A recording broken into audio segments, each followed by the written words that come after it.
This episode is especially dedicated to Mr. Adam Latham and his class at Oakcrest.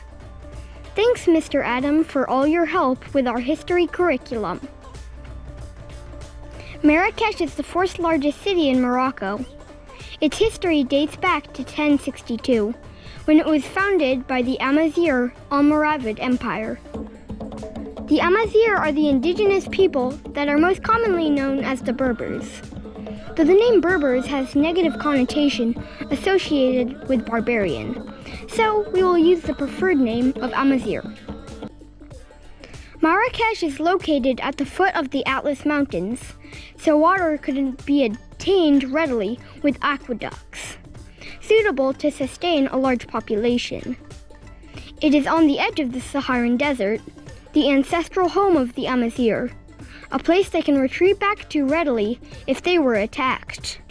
Yet, it was only a few days' journey to the sea at that time, which provided easy access to marine trade routes, making it an ideal stop on the trans-Saharan trade route that traded ivory, gold, leather, and many more.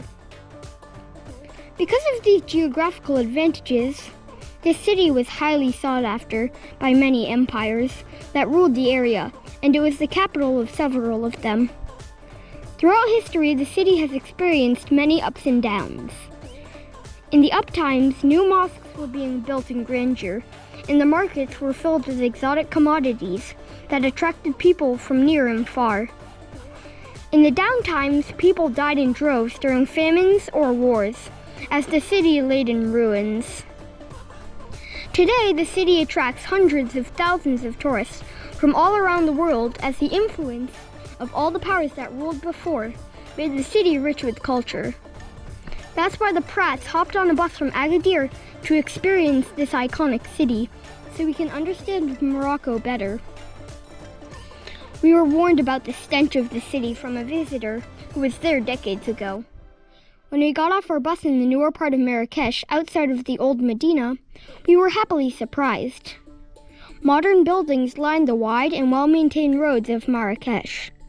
Pedestrians had plenty of space to walk on both sides of the road, as well as a tree-shaded trail in the median that was scented with the aroma of orange blossoms. Modern grocery shops, such as Carrefour, could be easily found, and the people were leisurely enjoying their coffee and pastries everywhere, and didn't pay much attention to us tourists. Things didn't get hectic until we neared the old town. Tourist-centric activities picked up, such as lines of horse-drawn carriages that looked fit for royalty. We started to get many offers of numerous services. As soon as we stepped on the ground of the old Medina, the calm of the outer city was replaced by shouting vendors, street performers, and haggling tourists. Be aware, if you take a picture of anything, there will be people asking you to pay, sometimes ridiculous fees. The good thing is that you can pay what you think is fair and just walk away. It took us a solid half an hour to find our hotel, despite having GPS, because the Medina was a maze and we needed to sharpen our elbows to push through the crowd. Our hotel room was a tiny little room right at the heart of the Medina, with a beautiful view of the entire market.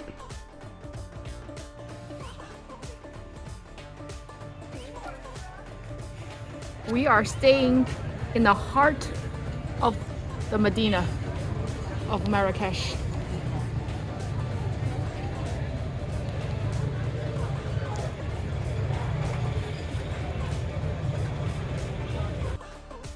We could walk down the stairs and have grilled street food and fresh fruit smoothies immediately.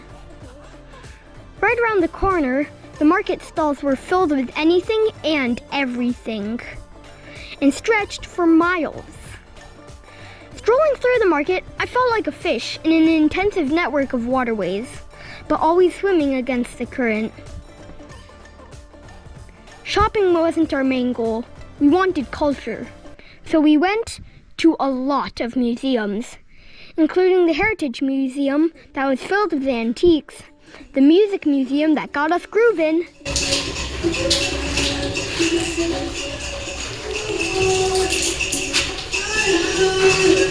and and my favorite, the Culinary Arts Museum. This museum showed us how to make many of the traditional dishes of Morocco, from salad to dessert. It also told us which cultures influenced the Moroccan cooking, and one of such significant influences is the Jews. The first wave of Jews arrived in Morocco soon after the Romans destroyed Jerusalem at around 70 AD. And a second wave arrived in Morocco after the Jews were expelled from Spain in the late 1400s. For thousands of years, the Jews lived peacefully in Morocco next to their Arab neighbors and exchanged their food culture. The museum itself displayed a beautiful Arabic courtyard where we could enjoy the filtered sun under an olive tree and watch the birds bathe themselves in the fountain. But sitting wasn't for me. Personally, my favorite was the spice room, where you are allowed to grind and mix a huge array of spices to create your own blend.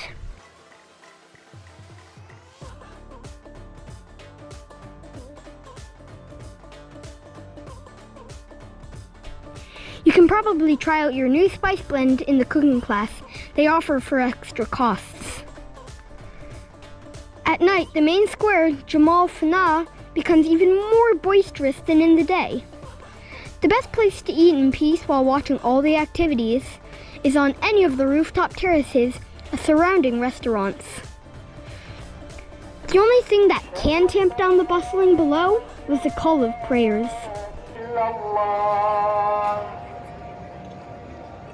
أشهد أن لا إله إلا الله أشهد أن محمدا رسول الله أشهد أن محمدا رسول الله حي على الصلاة حي على الصلاة حي على الفلاح حي على الفلاح. Eating at the food stalls below can be a challenge, must have or must avoid, depending on what you seek. As soon as we showed interest in eating there, we were bombarded with people fighting for our attention. We had to tell people to leave us alone. We walked out of the food area, huddled, decided where we wanted to eat before returning. The food was okay, but we definitely got scammed. It was still worth it as we got closer seating to watch street performers that were either singing, dancing, or doing acrobatics. The excitement of the performers and the crowd watching was infectious. Souks or markets like Jemaa El Fnaa is exactly what I imagined, but busy trading markets in exotic countries looked like, as described in many tales of adventure, such as Aladdin, Jumanji, and Indiana Jones. As we walked around Marrakesh, I half expected to see Aladdin running from rooftop to rooftop above our heads, with Abu the little monkey right on his heels. Come see it for yourself, and be transported back in time.